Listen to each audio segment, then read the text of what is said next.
Hi, I'm Kathy Stark. In this lesson, we cover the last two conic sections, ellipses and hyperbolas. Let's begin with an ellipse. By definition, an ellipse is a set of all points in a plane such that the sum of the distances from two fixed points is always the same. The two fixed points are called foci. Here's a picture using the definition. In the picture, f prime and f are the foci, and all the points on this oval form the ellipse. They are points, for example here, such that the distance from this point to f plus the distance from this point to f prime is a fixed number, the same number as if I picked a point here and added the distance from f prime to f, or here, or anywhere on the ellipse. We want to put an ellipse in a coordinate system so that we can work with it. Here's what we do. Here are two pictures of ellipses. The first ellipse, we say, has a horizontal major axis. Its long axis is horizontal. The equation of this kind of an ellipse is x squared over a squared plus y squared over b squared equals 1. The center of the ellipse is 0, 0. A and B are as follows. A is half the major axis, and B is half the minor or short axis. The second ellipse is an ellipse that has a vertical major axis. That means its long axis is vertical. Its equation is y squared over a squared and x squared over b squared. The thing that's different in the two equations is the major axis is half the major axis squared is under y in the second case. Half the major axis squared is under x. In other words, the larger denominator indicates the direction of the major axis. Big denominator under x, horizontal major axis. Big denominator under y, vertical major axis. Let's use those two pictures and work an example and come up with a graph of an ellipse. Here's what we have. We want to graph this ellipse by hand, matching it with one of the two in the previous picture, and then we're going to state the domain and range. What we're going to do is take this equation and put it in the form of one of the other two.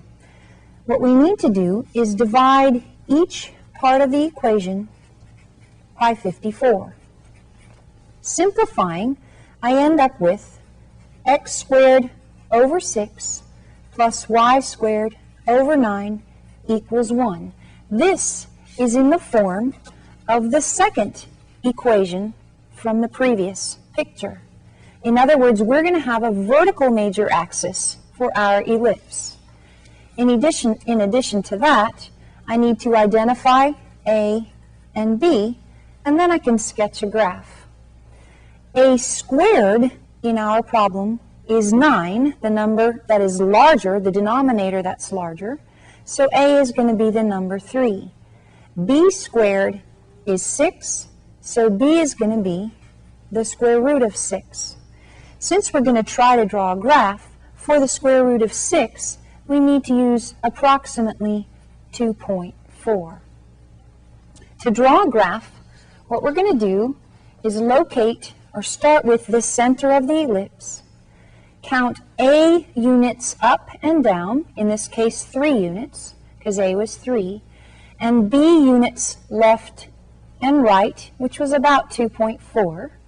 Remember, it had a vertical long axis, and sketch in the graph of that ellipse. We've also been asked to write down the domain and range for this ellipse. Let's do that using the graph. The domain is the x's that are covered from left to right. Remember that this point was negative the square root of 6, and the right was positive. So the domain is from negative square root 6 to positive square root 6, including those. The range is the y values covered from bottom to top. As you can see in the picture, that's from negative 3 to 3. We also want to consider ellipses that do not have their center at the origin. Here's how the original equations can be manipulated to translate their centers from the origin. The equations are almost the same. This top one has horizontal major axis because the large denominator a is under x. The lower one, vertical major axis, the large denominator is under y. If we put together the h and k, the coordinates or numbers that are by x and y, they form the center in each of the equations, the center of the ellipse. Let's work another example using these equations. Here's what we're going to do. Graph the ellipse given by hand, state the domain and range, and then I'll show how to use a calculator to come up with the graph. For this particular equation, before I come up with the graph, let's identify the center. The center has an x and a y coordinate. The x coordinate is 1, the number subtracted from x. The y coordinate of this ellipse is -3, which is the number subtracted from y. Because the large denominator is under y, it has a vertical major axis. A squared is 25, the larger denominator, so a is 5. B squared is 9, the other denominator, so b is 3. To sketch a graph, let's start by locating the center at 1, -3. Count out a units up and down because of the vertical major axis. That's 5 up, 1, 2, 3, 4, 5 down, and 3 units, 1, 2, 3, left and right of the center, and sketch a graph of the ellipse. Let's check, well, actually, before we do that, we do need to write down the domain and range. Let's write down the domain. Remember, that's the x's that are covered from left to right. In this case, from -2 to +4. The range is the y values covered from bottom to top. This was -3, and we went 1, 2, 3, 4, 5 units below that. The lowest value in the range is -8. The highest value, +2. We want to check this or support this work using a graphing calculator. What we need to do is take the original equation and solve for y. Let's see what we need to do. The first thing I'm going to do is subtract the x minus 1 squared over 9 term from both sides of the equation. That leaves me y plus 3 squared over 25 is 1 minus x minus 1 squared over 9. I'm going to multiply by 25 to get 25 minus 25 times x minus 1 squared over 9. Take the square root of both sides, as you've done before. You know that you need to introduce a plus or minus when that happens. So I have that all inside the radical. And finally, subtract 3. Now I'm going to put the -3 out in front of the plus or minus so that it doesn't get included in the radical by accident. On our graphing calculator now, we need to put two functions in. The first is -3 plus this radical. The second is -3 minus this radical. Let's see how that looks. Going to a calculator, -3 plus the square root of 25 minus 25 times x minus 1 squared divided by 9, and I'll close the parentheses for the radical.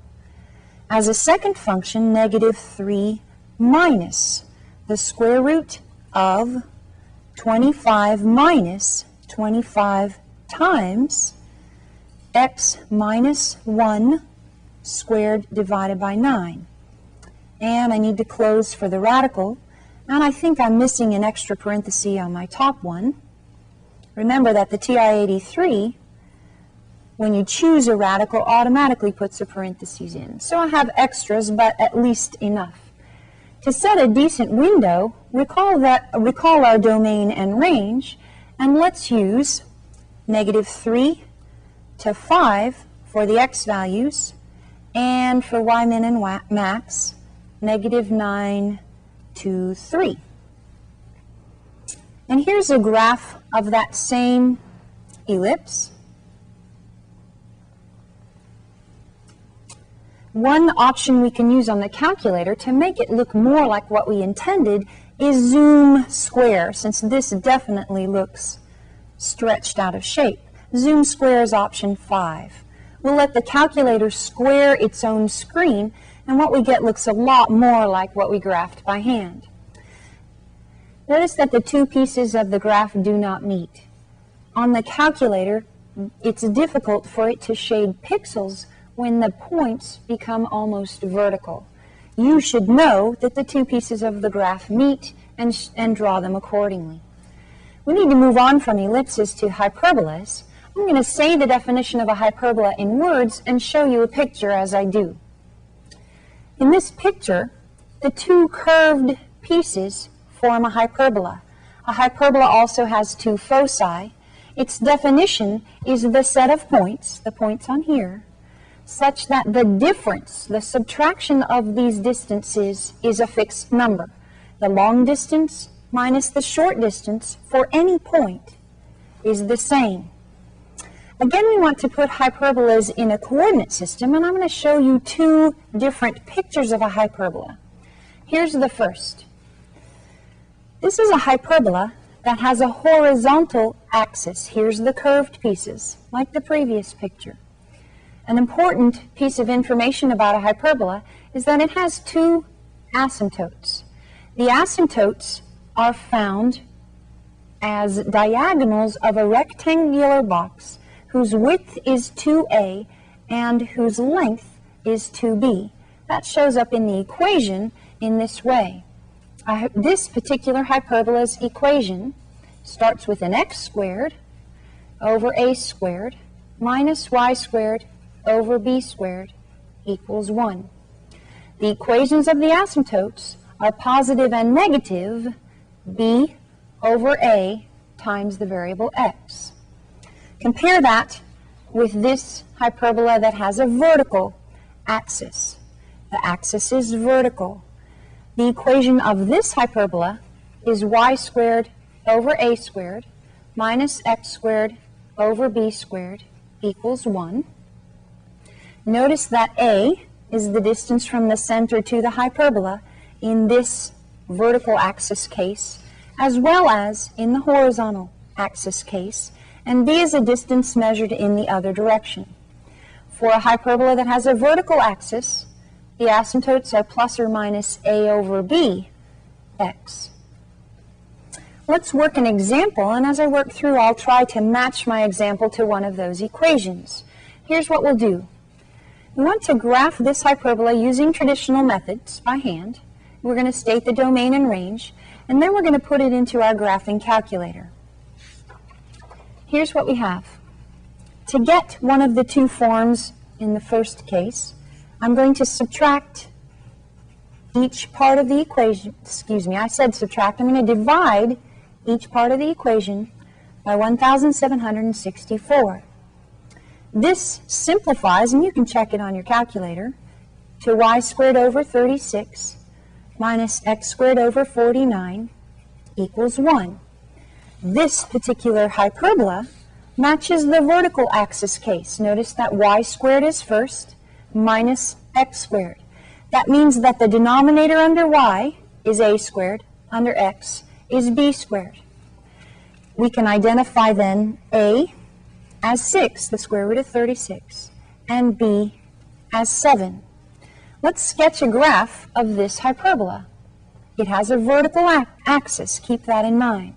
Because it has a vertical axis, we're going to count a units up and down from the origin, and 7 units, I said a, I meant 6, and 7 units left and right. Counting 6 up and 6 down, 7 left and 7 right, I'm going to draw a rectangle with these points as the boundaries. I draw it as a dashed line so it doesn't get confused with the actual hyperbola. Now the diagonals, which I'm also going to draw as dashed lines, of this rectangle form the asymptotes for the hyperbola. They give us how wide it is. The hyperbola has a vertical axis, so it's drawn opening up, getting close to its asymptote on either side, and opening down, getting close to its asymptote on either side. What we want to do now is see how this particular graph looks on a graphing calculator. Again, in order to do so, I'm going to need to isolate y squared. I'm going to add 36x squared to both sides and divide by 49. So 1764 plus 36x squared over 49. Take the square root using plus or minus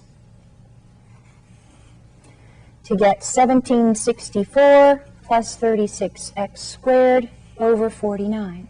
I need to graph this in two pieces, and I also need to state the domain and range. Let's put it on a calculator first.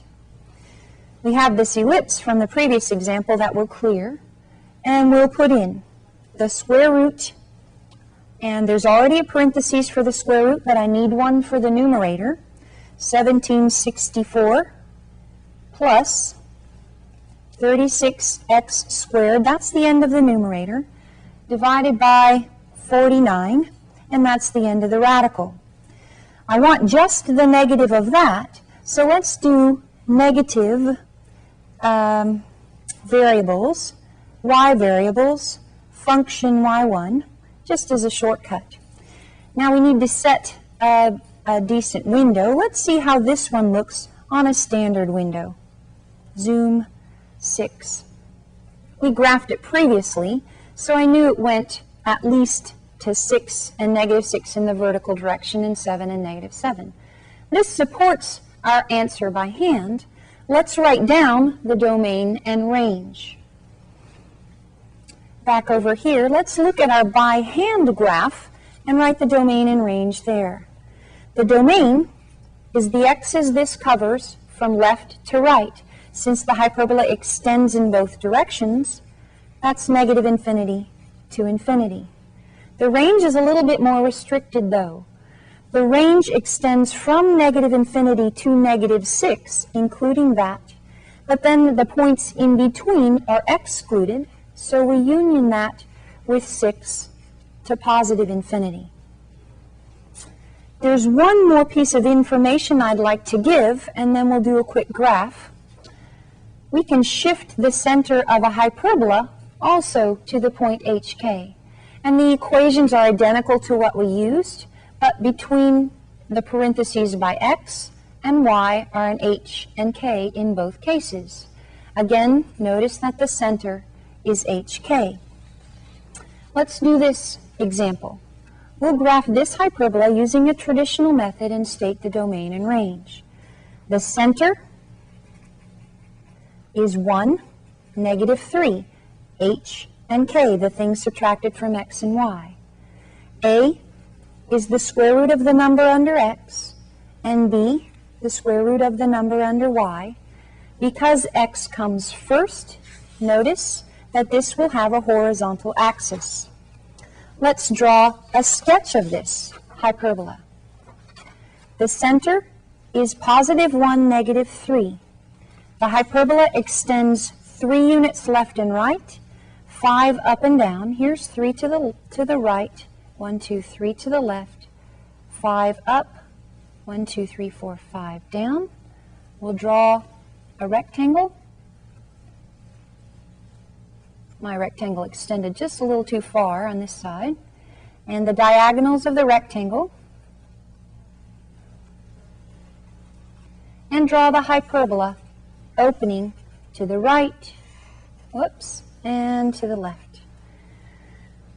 The domain of this is from negative infinity to negative 2, including that, unioned with positive 4 to infinity.